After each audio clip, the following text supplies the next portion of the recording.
हाँ स्टूडेंट्स, तो पिछले लेक्चर में हमने इंट्रोडक्शन दिया था, आपको याद होगा कि फिजिकल वर्ल्ड, जिसमें हमने बहुत कुछ आपको बताया था, बहुत ही डिटेल में बताया था।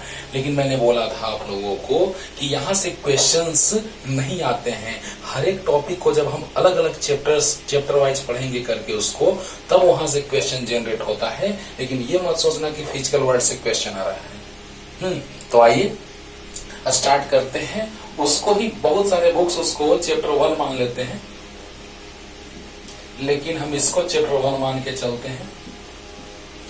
चैप्टर 1 है ना, और जो है आपका units and measurement. Units and measurements. तो अब यहां से बात आया, इस चैप्टर को बहुत सारे बुक्स लिखते हैं यूनिट्स एंड डायमेंशन और unit and dimension. No tension, 100% right. Unit and dimension अगर चैप्टर का नाम लिखा हुआ है तो भी कोई दिक्कत नहीं है, लेकिन अकॉर्डिंग टू एनसीईआरटी हमने लिखा है यूनिट्स एंड मेजरमेंट्स, राइट। तो आइए स्टार्ट करते हैं बच्चों। आज हम लोग सीखने जा रहे हैं, बेसिकली इस चैप्टर में हम लोगों को सीखना है कि यूनिट, किसी भी फिजिकल क्वांटिटी का यूनिट क्या होता है, डायमेंशंस क्या होते हैं। लेकिन स्टार्टिंग में जब इन सारे चीजों की जानकारी साइंटिस्टों के द्वारा नहीं दी गई होगी, है ना, जब इंटरनेशनल यूनिट्स नहीं बने होंगे, स्टैंडर्ड इंटरनेशनल यूनिट्स नहीं बने होंगे, उस समय बहुत सारे लोगों को बहुत सारी कठिनाइयों का सामना करना पड़ रहा होगा। क्यों? क्योंकि जब लेंथ का मीटर स्केल नहीं बना होगा, है ना, कि इतने ही लेंथ को हम 1 मीटर कहेंगे, है ना। बहुत सारे चीजों के बारे में, लेंथ, जैसे आपको पता है कि बेसिक क्वांटिटीज जो होते हैं, बेसिक और फंडामेंटल क्वांटिटीज वो 7 होते हैं। Mass, length, time, temperature, electric current, luminous intensity and amount of substance. तो सबका जिक्र चलेगा धीरे धीरे, बहुत कुछ सिखलाने जा रहे हैं। बस ध्यान से सुनते रहिए, नोटबुक और पेन निकाल के बैठिए और ध्यान से, जब हम पॉज करने के लिए, लिखने के लिए बोले, पॉज करके लिखिए और खूब अच्छे से समझ में आएगा 100%। ओके, तो ध्यान से समझा जाए। स्टार्टिंग में जब किसी भी फिजिकल क्वांटिटी के यूनिट का बात नहीं आया था, जब स्केल नहीं बने थे कि किस तरह से लेंथ को मेजर किया जाए, तो लोग टेम्परेरी मेथड यूज करता था, है ना। टाइम को तो temporary method, sand watch, sundial, बहुत तरह का चीज ऐसे ही बस टेम्परेरी अपने से बनाता था डिवाइस और उसे मेजर करता था। जैसे मान लिया जाए कि हमको लेंथ मेजर करना है अपना, तो हमने कितना बड़ा एक कोई वुडन पार्ट ले लिए और उसी से हम अपना लेंथ मेजर करना स्टार्ट कर दिए कि उसका 6 टाइम्स, है ना, हमारा लेंथ हुआ। ओके, लेकिन वो कंफर्म नहीं था कि कितना, उससे पता नहीं चल रहा था, कंफर्मेशन नहीं हो रहा था कि उससे हमारा लेंथ कितना मीटर होगा या क्या होगा। ये सब चीजों का आइडिया ही नहीं था स्टार्टिंग में लोगों को कि टाइम को मेजर करेंगे तो मिनट, सेकंड, आवर। ये सब तो बाद में पता चला, जब साइंटिस्टों ने सोचना स्टार्ट किया कि किस तरह से रोटेशन होता है अर्थ के राउंड अबाउट मून का, सन के राउंड अबाउट अर्थ का या अदर स्टार्स का। तब सारी सोच आती गई और लोगों ने नया नया डिवाइस बनाया, इंस्ट्रूमेंट बनाया कि इस चीज के द्वारा इसको मेजर करो, है ना। और यहाँ से लेंथ को मेजर करने के लिए एक मीटर स्केल बना, है ना। और उस मीटर स्केल का इंपॉर्टेंस ये है कि ऑल ओवर वर्ल्ड में उस इंस्ट्रूमेंट के हेल्प से, उस मीटर स्केल के हेल्प से हर एक जगह लेंथ को मेजर किया जाता और देखा जाता। ये है कि जितना लेंथ हमारे इंडिया में 1 मीटर को कहेंगे, उतना ही लेंथ अमेरिका में, ऑस्ट्रेलिया में, रसिया में, हर एक जगह, हम हर एक कंट्री में, ओके, उसी मीटर स्केल का मेजरमेंट का बात करेंगे और ऑल ओवर वर्ल्ड में उसी का वैल्यू सबसे ज्यादा रहेगा। और यहां से आया स्टैंडर्ड इंटरनेशनल यूनिट। सब कुछ जिक्र कर रहे हैं बच्चों, धीरे धीरे बस सुनते जाओ। तो वहां से बात आया कि यूनिट क्या है। ये यूनिट तो बहुत सारी दिक्कतों का सामना करने के बाद धीरे धीरे एक अपना एक इंस्ट्रूमेंट, एक अपना एक डिवाइस बनता गया और उससे लेंथ, टाइम, मास, इलेक्ट्रिक करंट, ल्यूमिनस इंटेंसिटी हर एक को मेजर किया जाने लगा और धीरे धीरे बहुत सारे डिफिकल्टीज जो थे उनको दूर किया गया। राइट, समझ में आ रहा है। स्टार्टिंग में ये नहीं, हम लोग अभी हैं तो हम लोग को सब पता है कि नहीं मीटर ये वो सब कुछ साइंटिस्टों ने दे दिया। हाँ, हम लोग को बड़ा आसानी से सब कुछ समझ जा रहे हैं, लेकिन इतना आसान नहीं था जब इन चीजों का खोज नहीं हुआ था, इन चीजों की जानकारी साइंटिस्टों के द्वारा नहीं दी गई थी। क्लियर? तो जल्दी से इतना लिख लीजिए और स्टार्ट करते हैं। यूनिट, ध्यान दिया जाए बच्चों, बस ध्यान से सुना जाए, तुरंत क्लियर होगा 100%। तो यूनिट क्या है? ये यूनिट सब समझा रहे हैं, ध्यान से सुनो। द स्टैंडर्ड और scale by which physical quantities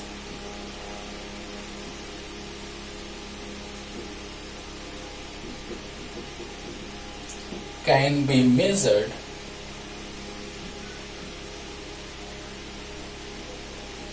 is known as unit.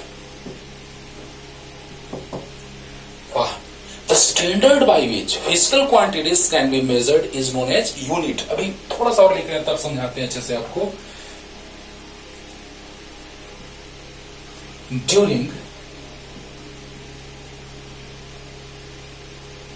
during measurement of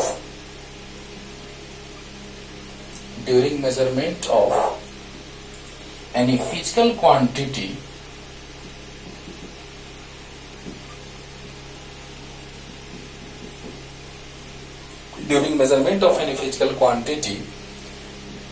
its numerical value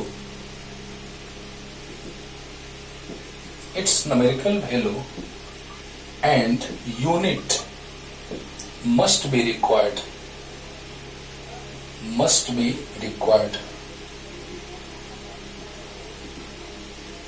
क्या बात है, क्या बात है। सोचो, ध्यान से सोचो बच्चों। जैसे मान लिया जाए कि हम दुकान में गए और बोल दिए कि हमको 5 kg 5 दीजिए, 5। अगर किसी दुकान में हम जाकर के कहते हैं कि वो 5 दीजिए, तो दुकानदार जो है वो साइड में तुमको पेंडिंग में डाले हुए हैं, और लोग जितने सारे आ रहे हैं सामान दे रहा है, 2 kg राइस दीजिए, हाँ 2 kg शुगर दीजिए, 5 kg ये, 5 kg जो भी है। लेकिन ये बेचारा पेंडिंग में है, बोल रहा है कि हमको सिर्फ 5 दीजिए। अब उसे पता ही नहीं चल रहा है जो दुकानदार है उसको कि क्या ये चाह रहा है, क्या मांगना चाह रहा है। सब लोग लेकर के सामान चले गए, तब वो लास्ट में उसको बोला क्या चाहिए, बोलो। तो हमको 5 चाहिए। अरे 5 क्या? तो बताया कि हमको 5 kg राइस चाहिए। तो बोला ऐसे ही ना बोलो, यानी 5 जो है वो न्यूमेरिकल वैल्यू है। 5 जो है वो न्यूमेरिकल वैल्यू है, जिसको हम n से रिप्रेजेंट करते हैं बच्चों, और kg जो है वो यूनिट है, जिसको हम u से रिप्रेजेंट करते हैं। क्या बात है। अब सोचो, यहां से फॉर्मूला बनने जा रहा है बहुत अच्छा। देखो ध्यान देना। The standard by which physical quantities can be measured is known as unit. मतलब वो स्टैंडर्ड जिसकी हेल्प से किसी फिजिकल क्वांटिटी को मेजर किया जाता है, क्या कहलाता है? यूनिट कहलाता है। The standard by which physical quantities can be measured is known as unit. वो स्टैंडर्ड जिसकी हेल्प से फिजिकल क्वांटिटीज को मेजर किया जाता है, वो क्या कहलाता है? यूनिट। क्लियर? तो एक स्केल है, जैसे मास को मेजर करना है, हम लोगों ने बैलेंस ले लिया है ना, उसकी हेल्प से हम लोग क्या कर दिए? मास को मेजर कर दिए। हम लोग को लेंथ मेजर करना है, मीटर स्केल ले लिए। पहले बहुत दिक्कत होता था। मान लिया जाए कि जब ये सारे मीटर स्केल वगैरह नहीं थे, तो सिंपल वे में कह सकते हैं कि एक बच्चा है जो अपने हाथ से मेजर करके इसके हेल्प से मेजर किया, और वो मेजर किया 4 हैंड, उसके हेल्प से 4 टाइम्स ये हुआ। और वही क्लोथ, कपड़ा हमारे हाथ से 3 ही बार में उतना कंप्लीट हो गया। मतलब क्या हुआ? वो कह रहा है कि हमने 4 हाथ दिया है मेजर करके, हम मेजर किए तो 3 ही हाथ हुआ। बड़ा दिक्कत आने लगा। क्यों? क्योंकि उसका हाथ छोटा था, मेरा हाथ बड़ा है। कहने का मतलब कि इन सारी चीजों को दूर करने के लिए, इन सारी डिफिकल्टीज को दूर करने के लिए हमने एक स्टैंडर्ड यूनिट का फॉर्मेशन किया, बनाया। हमने नहीं, साइंटिस्टों ने। तो कहने का मतलब कि the standard by which physical quantities can be measured is known as unit. Clear हो गया होगा। During measurement of any physical quantity its numerical value and its unit must be required. क्यों? क्योंकि अगर सिर्फ हम बोल दिए दुकान में जाकर कि हमको 5 दीजिए, ठीक है, अगर हम कह दिए जाकर के दुकान में कि हमको केजी दीजिए, उसमें भी दिक्कत, क्योंकि हमको दोनों बात कहना होगा, हमको 5 भी कहना होगा, केजी भी कहना होगा. It means during measurement of any physical quantity we have to required its numerical value and unit. Okay, clear? तो जल्दी से लिख लीजिए. यूनिट क्या है कि एक स्टैंडर्ड है जिसके हेल्प से हम लोग किसी फिजिकल क्वांटिटी को मेजर करते हैं. जल्दी फास्ट, पूरा एकदम तोड़ देंगे बाबू, बस ध्यान से सुनते रहो कि हमने बैलेंस के हेल्प से मास को मेजर किया, हमने मीटर स्केल के हेल्प से लेंथ को मेजर किया. यानी हमको ये पता होना चाहिए कि किसी भी रॉड, अगर एक रॉड हमने लिया उसका लेंथ है 1 मीटर, तो 1 मीटर इक्वल टू 100 सेंटीमीटर. तो हमने ये देखा कि अगर एक मीटर स्केल के हेल्प से हमने मेजर किया लेंथ को, और वह 1 single times by the help of 1 metre scale, 1 metre scale के हेल्प से अगर वह सिंगल टाइम हुआ, 1 टाइम हुआ, यानी उसका लेंथ 1 मीटर है. यानी उसमें दो बातें हैं. एक है न्यूमेरिकल वैल्यू जिसको हम n से रिप्रेजेंट करते हैं, n1 लिख लेते हैं, और एक है उसका यूनिट u1. दूसरा है न्यूमेरिकल वैल्यू n2 और दूसरा है यूनिट u2. देखो ध्यान देना बच्चों, यहां पर हम एक फॉर्मूला लाने जा रहे हैं जो कंपटीशन में पूछा हुआ है. अब सोचो जरा सा कि ये न्यूमेरिकल वैल्यू n1 हम मान लिए और ये यूनिट u1 मान लिए, ये न्यूमेरिकल वैल्यू n2 और ये unit u2, but both are equal. 1 metre equal to 100 centimetre, both are equal. अब सोचो यहां से फॉर्मूला बन गया n1 u1 equal to n2 u2. सोचो, लेकिन दोनों इक्वल है, दोनों इक्वल है. यानी कहने का मतलब कि अगर इसका न्यूमेरिकल वैल्यू इंक्रीज किया तो यूनिट डिक्रीज किया. अरे वाह, ये कैसे सर कह रहे हैं आप, यूनिट डिक्रीज किया? ध्यान से सुनो, ये न्यूमेरिकल वैल्यू है जो कि 1 से 100 हो गया, तो ये यूनिट मीटर. मीटर किसी भी अगर लेंथ को मेजर करना है उसमें मीटर जो स्केल है वो सेंटीमीटर से बड़ा स्केल है. यानी मीटर स्केल के रेस्पेक्ट में सेंटीमीटर स्केल छोटा है, स्मॉलर है, और इसके रेस्पेक्ट में ये लार्जर है, ग्रेटर है. तो जरा सा सोचिए कि इसके रेस्पेक्ट में ये ग्रेटर, इसके रेस्पेक्ट में ये स्मॉलर, तो greater into smaller equal to greater into smaller. जो यानी इस तरह से एक फार्मूला बना कि अगर यहाँ न्यूमेरिकल वैल्यू n1 मान लिए तो यूनिट u1 और न्यूमेरिकल वैल्यू n2 तो यूनिट u2. सोचो कि यहाँ पे यूनिट डिक्रीज किया तो न्यूमेरिकल वैल्यू इंक्रीज किया, यानी दोनों का प्रोडक्ट इक्वल है. यानी 1 metre is equal to 100 centimetre. अब सोचो अगर हम 1 हटा दें और 2 हटा दें तो n और u का प्रोडक्ट कांस्टेंट है. n और u का प्रोडक्ट कांस्टेंट है, यानी n1 u1 equal to n2 u2 में nu जो है वो कांस्टेंट है. क्या बात है, सोचो nu इक्वल टू कांस्टेंट. सोच के देखो, सोच के देखो. अब यहां से क्या बना बच्चों, यहां से कंपटीशन का क्वेश्चन तैयार होने जा रहा है. पहले ये देख लो ध्यान से कि अगर हम u को नीचे ला दे डिनोमिनेटर में तो n equal to c by u means n is inversely proportional to u. दो तरह से इसको पढ़ते हैं, n is inversely proportional to u और n is directly proportional to 1 by u. Right, अगर हमने u को डिनोमिनेटर में लाया तो ऐसा हुआ. और अगर हम लोग n u equal to constant में से n को हम डिनोमिनेटर में ला ले तो क्या होगा, u is proportional to 1 by n. Right, अब सोचो बच्चों कि यहां से n u कांस्टेंट में u को हमने नीचे लाया तो n is proportional to 1 by u, और यहां जब हम n को नीचे लाए तो u is proportional to 1 by n. It means when unit be increased then numerical value be decreased. When unit be increased, क्योंकि सेंटीमीटर से मीटर बड़ा स्केल है, बड़ा यूनिट है, तो बताओ कि इसके रिस्पेक्ट में ये इंक्रीज किया तो न्यूमेरिकल वैल्यू डिक्रीज किया. अब यहां सोच लो कि न्यूमेरिकल वैल्यू इंक्रीज करेगा तो यूनिट डिक्रीज करेगा, न्यूमेरिकल वैल्यू इंक्रीज किया तो यूनिट डिक्रीज किया. समझो, यानी इस तरह से हम लोगों को फॉर्मूला मिला कि n1 u1 equal to n2 u2. हम भी लिख सकते हैं 1 metre equal to 100 centimetre equal to 1000 millimetre. अब सोचो यहां से n1 u1 equal to n2 u2 मिल गया, ये एक फॉर्मूला बन गया जहां से हम लोगों ने देखा कि ऑब्जेक्टिव क्वेश्चन किस तरह से आता है, आया हुआ है कंपटीशन में. सो देखो, when क्लियर हो गया होगा बच्चों? क्लियर? एन यू कॉन्स्टेंट, एक बार यू को नीचे लाए, एक बार एन को नीचे लाए डिनोमिनेटर में, तो पता चला कि N is proportional to 1 by U या U is proportional to 1 by A, और we can say that N is inversely proportional to U और U is inversely proportional to N.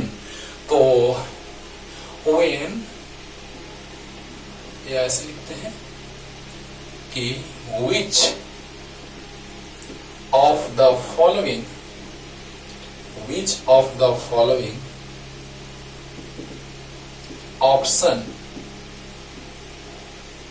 option is correct when n is, या where कर देते हैं, which one of the following option is correct where n is numerical value and u is unit, and which of the following option is correct where n is numerical value and u is unit? Option A, u is proportional to n, u is proportional to n square, u is inversely proportional to n, and last option is u inversely proportional to n square, and this is the right answer. Clear एकदम हो गया होगा, एक बार में clear हो गया होगा, आपके सामने है सब कुछ कि 1 मीटर इक्वल टू 100 सेंटीमीटर हमने एक मोहरा बना दिया, जिसके हेल्प से हमने n1 u1 equal to n2 u2 लाया, means n u equal to constant, it means n is inversely proportional to u और u is inversely proportional to n, and when n is numerical value and u is unit, then which one of the following option is correct? This one, u is inversely proportional to n और u is proportional to 1 by n. Clear हो गया होगा अच्छे से? जल्दी लिखो, जल्दी, बहुत काम का चीज है बच्चों, जल्दी। अब देखो, जब हम डिफाइन किए थे standard by which physical quantity we measured is known as unit, हमने डिफाइन किया था, तो एक टर्म वहां पे आ रहा था फिजिकल क्वांटिटी। ओह, क्या है ये फिजिकल क्वांटिटी? जब यहां से स्टार्ट होता है बात कि यूनिट को हमने डिफाइन किया कि the standard by which physical quantities can be measured is known as unit, लेकिन वहां से टर्म आ रहा था बच्चों क्या? तो फिजिकल क्वांटिटी। क्या? Physical quantity. तो सोचो, फिजिकल क्वांटिटी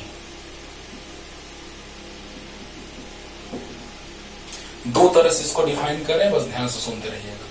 फिजिकल क्वांटिटी जिसको मेजर किया जा सके, मास मेजर कर रहे हैं, लेंथ मेजर कर रहे हैं, टाइम मेजर किया जा रहा है, इलेक्ट्रिक करंट मेजर किया जा रहा है। ओहो, सोचो, तो फिजिकल क्वांटिटी, द क्वांटिटी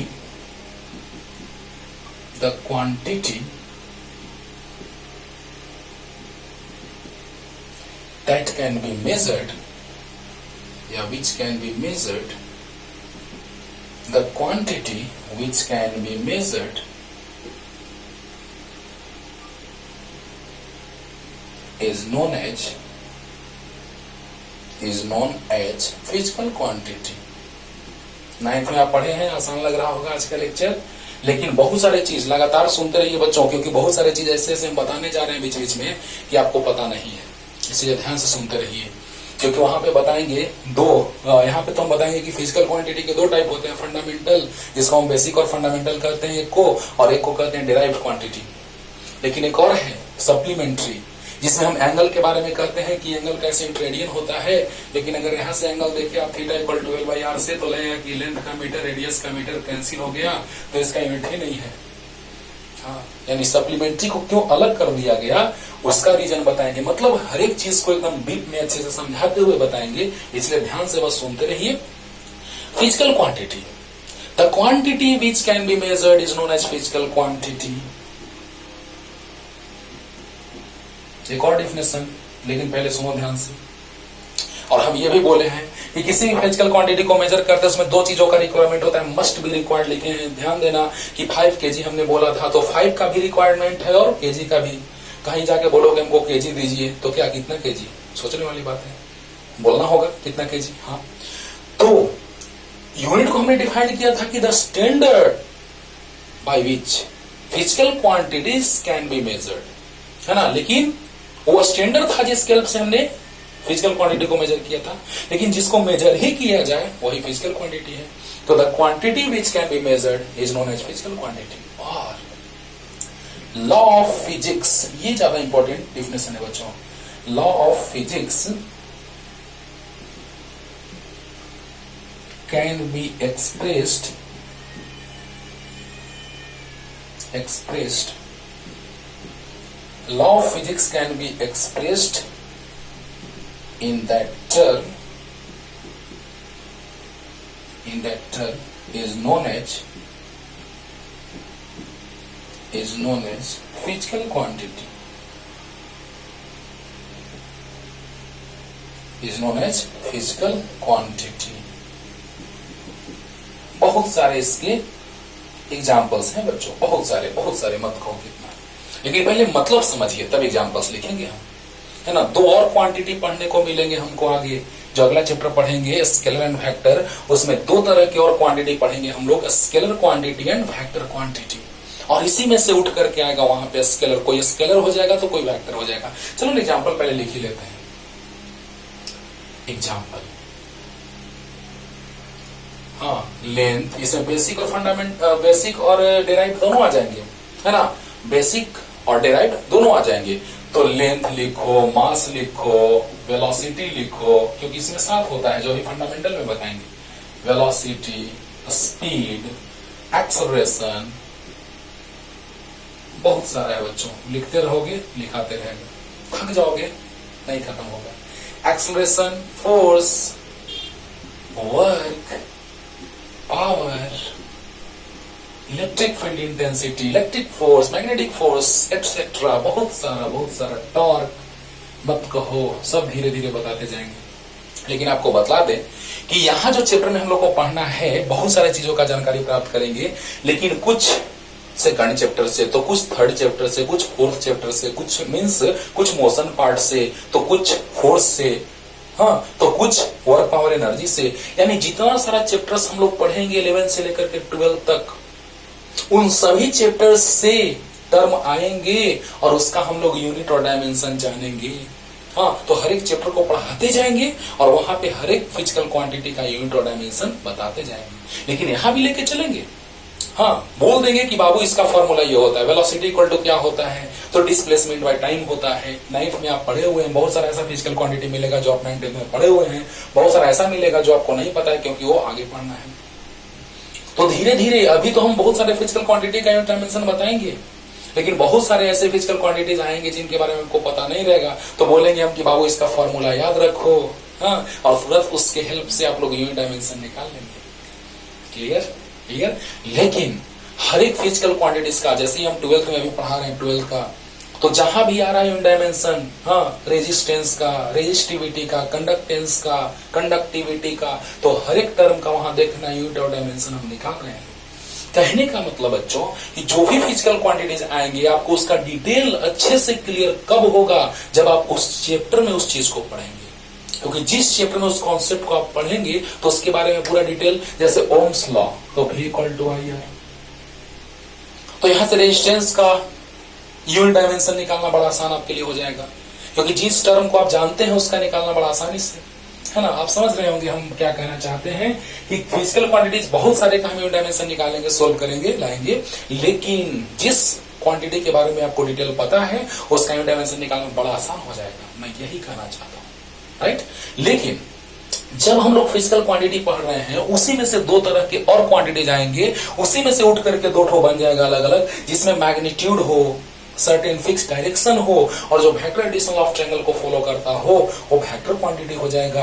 और जिस क्वांटिटी में मैग्नीट्यूड हो, सर्टेन डायरेक्शन नहीं हो, फिक्स डायरेक्शन नहीं हो, जो वेक्टर एडिशन ऑफ ट्रायंगल को फॉलो नहीं करता हो, स्केलर क्वांटिटी हो जाएगा। लेकिन उसमें भी बताएंगे आपको कि करंट, प्रेशर, ये सब में मैग्नीट्यूड डायरेक्शन होता है, लेकिन वेक्टर एडिशन ऑफ ट्रायंगल को फॉलो नहीं करता है, इसलिए वह स्केलर क्वांटिटी है। लेकिन 9th में आप को ये डिफिनेशन कंप्लीटली नहीं बताया गया था कि वेक्टर एडिशन ऑफ ट्रायंगल, बहुत सारे बुक्स लिखते हैं, बहुत सारे बुक्स नहीं लिखते हैं, इसीलिए ध्यान से सुनते रहिएगा। 11th 12th में और जो हम लोग जेईई नीट का तैयारी कर रहे हैं उसके लिए सफिशिएंट कॉन्सेप्ट आपको यहाँ दिया जाएगा, 100% कॉन्सेप्ट यहाँ दिया जाएगा, राइट। तो बस सुनते रहिए ध्यान से कि वैसे क्वांटिटीज जिनको मेजर किया जा सके, हाँ 2 kg, 4 kg, 5 kg, 6 kg major कर लिए, 2 मीटर, 4 मीटर, 3 मीटर मेजर कर लिए, तो देखो the quantity which can be measured is known as physical quantity. Clear हो गया होगा। या फिर law of physics can be expressed in that term is known as physical quantity. ये ज्यादा इंपॉर्टेंट डिफिनेशन है, ध्यान से सुनिए। जैसे वर्क का नाम सुनते ही जूल साहब को याद आता है, हीट का बात आते ही जूल साहब का बात आते आता है। हाँ वाट साहब का बात कब याद आता है? हाँ जब हम लोग पावर का बात करते हैं तो जेम्स वाट साहब याद आ जाते हैं। फोर्स का बात करते हैं तुरंत न्यूटन साहब का बात दिमाग में आने लगता है। क्या बात है, देखो बाबू ध्यान देना हम क्या कहना चाहते हैं। बहुत सारे ऐसे साइंटिस्ट हैं, ऑस्ट्रेट है ना, मैक्सवेल, मत कहो, बहुत सारे साइंटिस्टों ने अपने फील्ड में बहुत अच्छा वर्क किया है। तो हम कुछ एग्जांपल लेकर के आपको हम ये डिफिनेशन क्लियर कर देते हैं। पहला डिफिनेशन तो क्लियर हो गया होगा कि the quantity which can be measured is known as physical quantity, clear हो गया होगा। लेकिन अगला डिफिनेशन देखो कि law of physics can be expressed in that term is known as physical quantity. हाँ ऐसे भी डिफाइन करते हैं कि the quantities in that term law of physics can be expressed is known as physical quantity. तो definition को define करने का बहुत सारा अलग अलग तरीका होता है बच्चों, मतलब वही होना चाहिए, मीनिंग वही आना चाहिए, राइट। अब देखिए law of physics can be expressed, क्या मतलब हुआ इसका? सोच के देखो कि लॉ ऑफ फिजिक्स, जैसे ही हम जूल साहब का बात करते हैं तो सोचते हैं कि अच्छा हीट, हाँ एनर्जी से रिलेटेड इन्होंने कॉन्सेप्ट दिया होगा। जेम्स वाट का बात दिमाग में आता है तो अच्छा वो पानी जब गर्म कर रहे थे वो केतली में, तो पानी गर्म करने के दौरान वो वेपर से ढक्कन बाहर गिर गया था, एवं पोर्शन ऑफ दैट वेसल, तो वो बाहर गिर गया था। तो पता चला कि अच्छा वेपर में भी पावर होता है, वो बाहर गिरा दिया तो वेपर इंजन, क्या बात है। फिर पता चला कि फोर्स, हाँ मैकेनिक्स में तो कहना ही नहीं बच्चों, मैकेनिक्स में तो न्यूटन साहब ही पूरा भरे हुए हैं, है ना। अब सोचो कि वहां न्यूटन साहब का बात दिमाग में आते ही सोचने को आया कि अच्छा Newton's law of gravitation, Newton's laws of motion, first law of motion, second law of motion, third law of motion, यानी वहां से फॉर्मूला भी आया, inertia, first law of motion से inertia, any object is at rest और moves with constant velocity if and only if external force is not applied on that object. अच्छा एक यहां से लॉ बन गया, है ना। सेकंड लॉ ऑफ मोशन कि any object, rate of change in momentum of any object is directly proportional to force applied on that object, क्या बात है। Newton's third law of motion, every action is like equal and opposite reaction, तो वहां से formula भी आया, Newton's law of gravitation F = g(m(1)/r²। यानी कहने का मतलब कि देखो बच्चों यहां से पता चल रहा है कि law of physics can be expressed, physics के लॉ को एक्सप्रेस किया गया जिसके टर्म में, उसी को तो फिजिकल क्वांटिटी बोलते हैं। जैसे फोर्स तो न्यूटन, यानी कि वहां न्यूटन नाम सुन करके दिमाग में आया कि अच्छा न्यूटन लॉज ऑफ मोशन या न्यूटन ग्रेविटेशन लॉ ऑफ, है ना। सोचो Newton's universal law of gravitation, इन सारे चीजों में हम लोग यही देख रहे हैं कि लॉ का बात आ रहा है फिजिकल क्वांटिटीज में। तो क्या फोर्स फिजिकल क्वांटिटी नहीं है? तो है।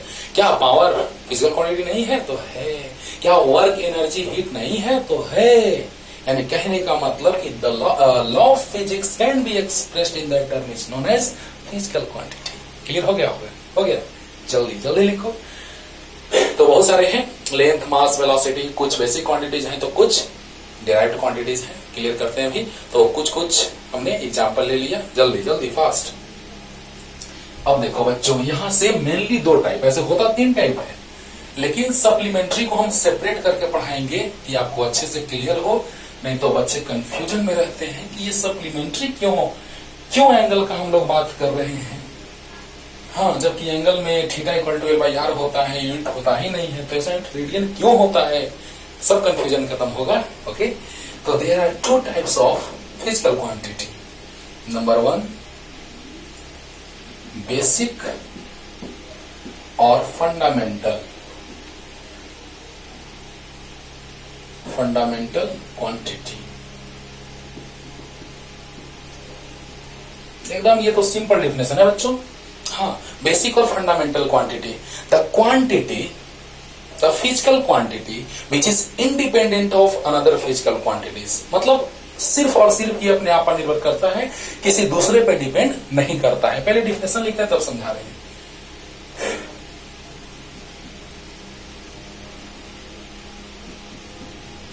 The quantity या the physical quantity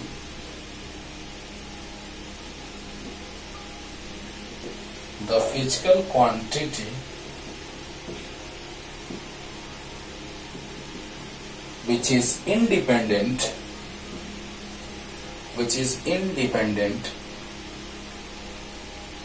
of another physical quantities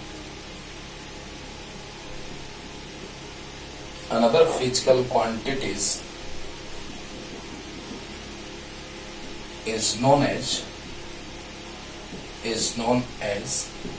basic or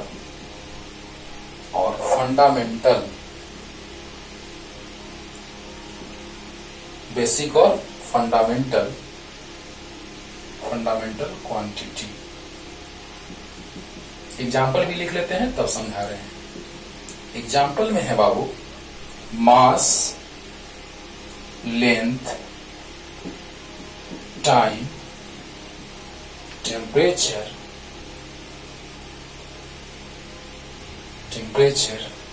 electric current,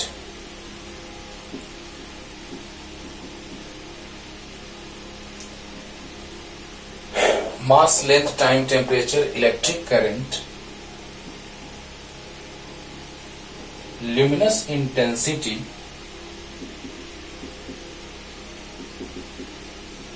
and last one is amount of substance।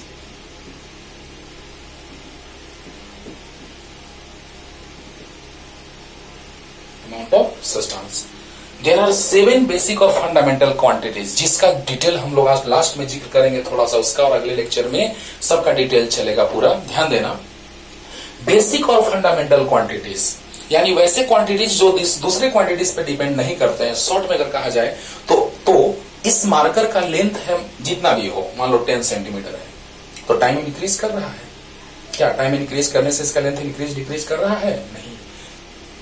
It means its mass, its length never be changes with time. We can say that these are basic quantities which does not depends on another physical quantities। It means they are independent of another physical quantities। Means किसी दूसरे पर निर्भर नहीं करते हो, किसी दूसरे पर डिपेंड नहीं करते हो, उसको हम क्या कहते हैं? तो बेसिक और फंडामेंटल। और याद रखना है एकदम, याद तो होगा ही, तुम लोग नहीं थे पढ़े हो, लेकिन एकदम दिमाग में सेट कर लो, यही सारा चीज बहुत काम देगा, क्योंकि यही बेसिक क्वांटिटीज हैं 7 जो कि हमेशा आपको यूज में आएंगे। Okay, mass, length, time, temperature, electric current, luminous intensity and amount of substance. सबके बारे में थोड़ा थोड़ा सुन लो। मास जानते हो, लेंथ जानते हो, टाइम जानते हो, टेम्परेचर भी जानते हो कि किसी भी ऑब्जेक्ट को जब हीटेड अप करेंगे, हीट दिया जाएगा तो उसके टेम्परेचर में चेंजिंग आएगा।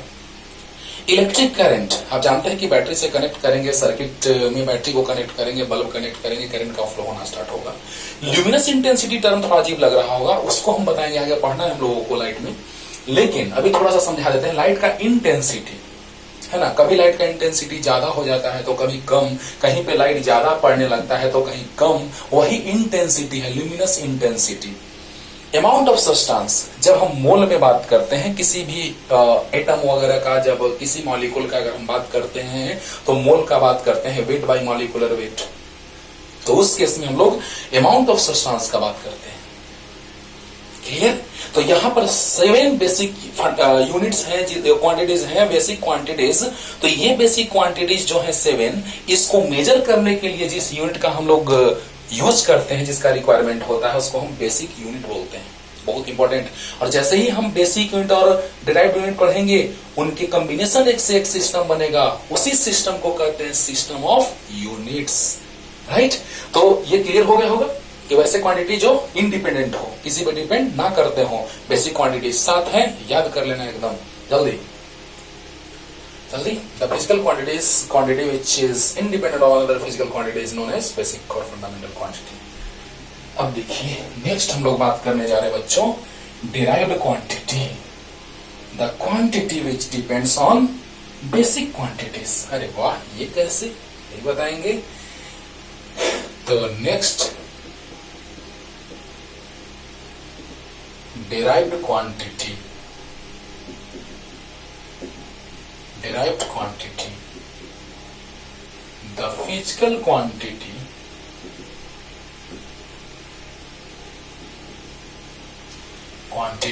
which depends on the physical quantity which depends on basic quantities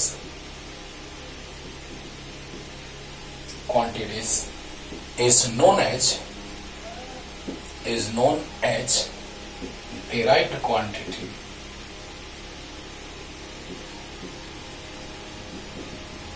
क्या बात है, क्या बात है, ध्यान देना बच्चों। सब बोल दे रहे हैं, आपको कोई वर्ड मीनिंग पता ना चले तो आप समझ जाइएगा, बोल दे रहे हैं। derived quantity, the physical quantity which depends on basic quantities is known as derived quantity। Example लेके क्लियर करते हैं आपको। वेलोसिटी, स्पीड, बहुत सारा है बच्चों। Momentum, velocity, speed, momentum, acceleration, force, work,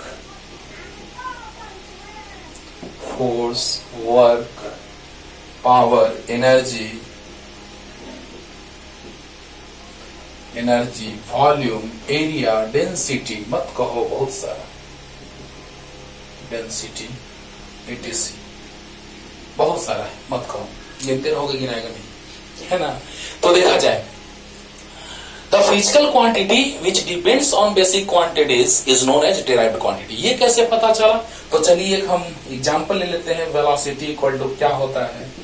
तो डिस्प्लेसमेंट बाय टाइम होता है।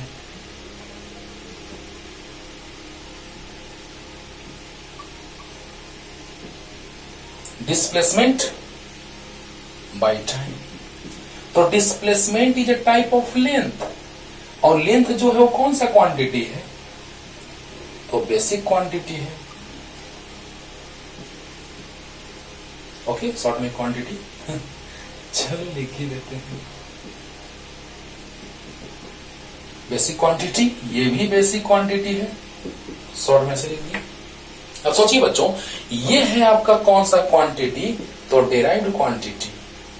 सोचो, मीन्स बेसिक क्वांटिटी पे, because displacement is a basic quantity, because displacement is a type of length, it means displacement is a basic quantity, time is also a basic quantity, and velocity depends on both of them. Due to this reason we can say that this is the derived quantity. Means जो basic quantities पे depend करता हो उसे हम क्या कहते हैं? derived quantity कहते हैं। The physical quantity which depends on basic quantities is known as derived quantity. और हम ये कह सकते हैं कि the physical quantity which is expressed in terms of basic quantities is known as derived quantity. मतलब बेसिक क्वांटिटी के form में उसको एक्सप्रेस किया जा रहा है, कौन है वो? derived quantity। अब यहां से पता चला कि बेसिक क्वांटिटी इंडिपेंडेंट है, जो किसी फिजिकल क्वांटिटी पे डिपेंड नहीं कर रहा है तो बेसिक क्वांटिटी कहलाएगा, और जो क्वांटिटी बेसिक क्वांटिटी पे डिपेंड कर रहा है या उसी के टर्म में एक्सप्रेस किया जा रहा है तो उसको हम क्या कहेंगे? तो डिराइव्ड क्वांटिटी कहेंगे। क्लियर हो गया होगा अच्छे से? हाँ, अब यहां से दो बात आया, दो यूनिट आएगा, एक बेसिक यूनिट और एक डिराइव्ड यूनिट। आइए क्लियर करते हैं, जल्दी से लिखिए। ओके, अब देखो बच्चों, यहां से हम बात करने जा रहे हैं अब बेसिक यूनिट का। तो it is that type of unit by which basic quantities can be measured. Okay, तो basic unit,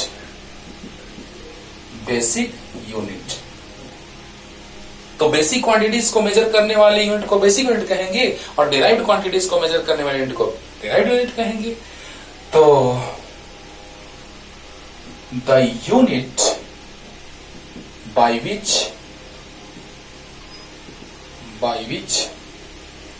basic quantities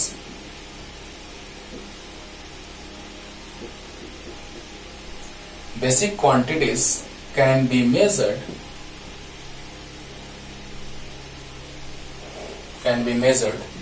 is called basic unit. सोचो बच्चों, अब एक एग्जांपल लेते हैं कि mass is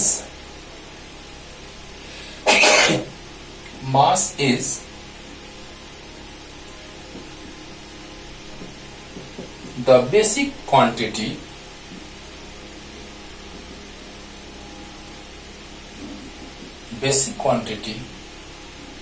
whose basic unit is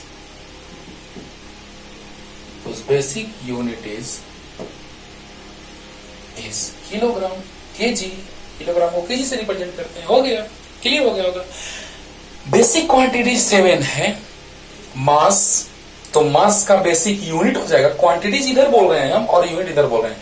तो मास का किलोग्राम, लेंथ का मीटर, सब लिखेंगे, टेबल बनाएंगे, है ना, सब समझाएंगे, ध्यान दो. मास किलोग्राम, लेंथ मीटर, ऐसा यूनिट.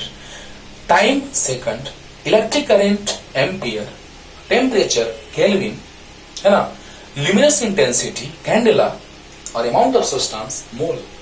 तो मास जो है वो बेसिक क्वांटिटी है, लेकिन उसका बेसिक यूनिट जो है उस बेसिक यूनिट, दो बार लिखा है, यूनिट इज किलोग्राम. तो मास बेसिक क्वांटिटी है जिसका बेसिक यूनिट किलोग्राम है. क्लियर हो गया? अरे बोलो.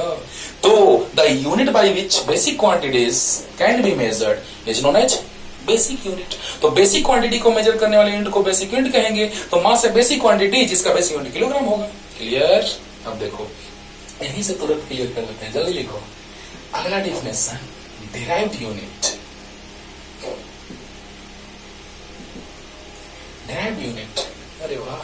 The unit by which derived quantities can be measured is called derived unit. अब देखो यहां पे velocity is the basic is the derived quantity. Velocity is the derived quantity whose derived unit is metre per second. देखो अब वो metre per second तो लिखते हैं, लेकिन ज्यादा अच्छा स्टैंडर्ड फॉर्मेट होता है मीटर सेकंड इनवर्स. इसको ज्यादा प्रायोरिटी दिया जाता है, इसको ज्यादा वैल्यू दिया जाता है. माइंड इट, दिमाग में सेट रखना. ऐसे भी लिखते हैं, ऐसे भी लिखते हैं, ये भी गलत नहीं है, ये तो कहना ही नहीं है, ये तो लाजवाब है, फैंटास्टिक. यानी ये लिखने का तरीका सबसे अच्छा माना जाता है, इससे बहुत अच्छा ये माना जाता है. ओके, तो कहने का मतलब कि जिसके द्वारा, जिस यूनिट के द्वारा बेसिक क्वांटिटीज को मेजर किया जाता है उसको बेसिक यूनिट कहा जाता है, और जिस यूनिट के हेल्प से डिराइव्ड क्वांटिटीज को मेजर किया जाता है उसको डिराइव्ड यूनिट कहा जाता है. क्लियर? तो the unit by which derived quantities can be measured is known as, is called derived unit. सही है, is known as लिखो या called लिखो. तो the unit by which derived quantities can be measured is called derived unit. Velocity is derived unit, derived quantity. Velocity is derived quantity. Velocity क्या है? Derived quantity है, whose derived unit is meter per second. Clear? Clear? तो the unit by which derived quantities can be measured is known as derived unit. Clear? तो velocity derived quantity है जिसका derived unit है meter per second, meter second inverse. यानी देखो तो velocity equal to, short में लिखते हैं डिस्प्लेसमेंट को ऐसे, displacement by time. Displacement is a type of length, तो मीटर, और टाइम सेकंड, तो इसको लिखते हैं मीटर सेकंड इनवर्स. क्लियर? तो ये है डिराइव्ड क्वांटिटी वेलोसिटी, और ये है derived unit metre per second और मीटर सेकंड इनवर्स. क्लियर? और यहीं से दो तरह के, बस चाहे तो बेसिक क्वांटिटी आएगा, चाहे तो डिराइव्ड क्वांटिटी आएगा. सप्लीमेंट्री का बात अलग है, उसको हम अलग से बात करेंगे बच्चों, है ना. सॉलिड एंगल, प्लेन एंगल और सॉलिड एंगल का, प्लेन एंगल का रेडियन होता है और सॉलिड एंगल का स्टेरेडियन होता है यूनिट, ऐसा यूनिट. लेकिन यहां पे अगर ऐसे देखोगे, वहां सोचोगे, तो उसको यहां पे सोचोगे तो लगेगा कि यूनिट लेस है. लेकिन नहीं, कंपटीशन में पूछा हुआ क्वेश्चन कि वैसा क्वांटिटी जो यूनिट, जिसमें यूनिट हो और जिसका डायमेंशन नहीं हो, एंगल का बात आ जाता है. सच। तो कहने का मतलब कि उसको हम सेपरेट करके पढ़ाएंगे आपको सप्लीमेंट्री अगले लेक्चर में। लेकिन डिराइव्ड क्वांटिटी मतलब क्या आप समझ चुके हैं, बेसिक क्वांटिटी को मेजर करने वाला बेसिक यूनिट और डिराइव्ड क्वांटिटी को मेजर करने वाला डिराइव्ड यूनिट। क्लियर हो गया? और यही बेसिक यूनिट और डिराइव्ड यूनिट, क्योंकि दो ही तरह के, चाहे तो बेसिक होगा चाहे तो डिराइव्ड होगा, और वही दोनों तरह के यूनिट के कॉम्बिनेशन से जो सिस्टम बनता है, that system is known as system of units. Clear? तो जल्दी देखिए, जल्दी फास्ट। अब देखिए बच्चों, यहां से बात आता है सिस्टम ऑफ यूनिट्स। तो चाहे तो बेसिक यूनिट होगा चाहे तो डिराइव्ड यूनिट होगा, है ना? तो देखिए सिस्टम ऑफ यूनिट्स, क्या बात है, सिस्टम ऑफ यूनिट्स। तो system of basic unit and derived unit is known as system of units. अरे वाह! तो system of basic unit, system of basic units and derived units is known as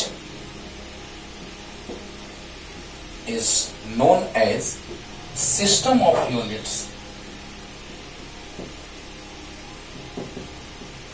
क्या बात है? और ये सिस्टम ऑफ यूनिट्स होते हैं बच्चों एफपीएस सिस्टम, सब समझाएंगे डिटेल में, ध्यान देना। Number 2 CGS system, number 3 is MKS system,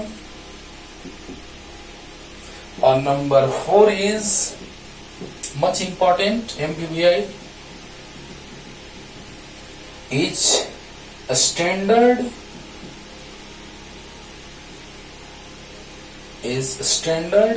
international